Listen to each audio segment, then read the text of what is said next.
Nag-iwan ng pinsala ang Super Typhoon Nando sa Cagayan. Live mula sa Apari, Cagayan, nasa frontline ng balitang yan si Mon Gualvez. Mon, kumusta na ang sitwasyon dyan? Maulan pa rin ba?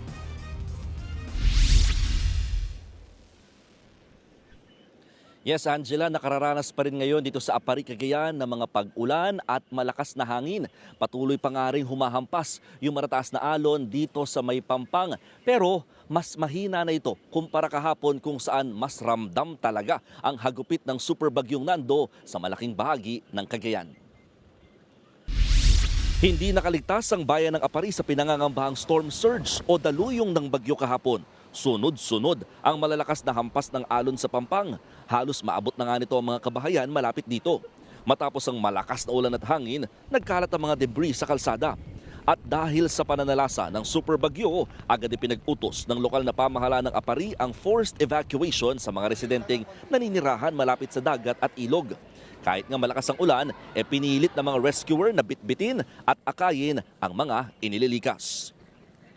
Angela, sa ngayon, nasa likod ko, makikita ninyo yung mga nagkalat pa na mga bahagi ng puno, may mga kulungan ng mga hayop, may mga bahagi ng bubungan na tinangay ng hangin at inanod din ng tubig dito sa may bahagi nga ng Apari sa Cagayan. Pero unti-unti na rin ito inililinis ng mga residente na nagsisibalikan na sa kanilang mga bahay. Sa huling tala kasi ng Cagayan PDRRMO, umabot sa mahigit 3,000 pamilya o katumbas yan ng lampas 10,000 individual na lumikas mula nga sa pananalasa ng bagyo. At sa ngayon, maraming bayan pa rin dito sa probinsya ng Cagayan ang wala pa rin kuryente dahil sa pinsalang iniwan ng super bagyong Nando matapos magtumbahan ang ilang mga poste ng kuryente.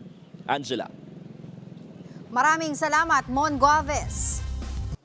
Mga kapatid, Angela Lagunsad Castro po para sa komprehensibo at makabuluhang balitaan at talakayan. Mag-follow at subscribe na sa social media pages ng News 5.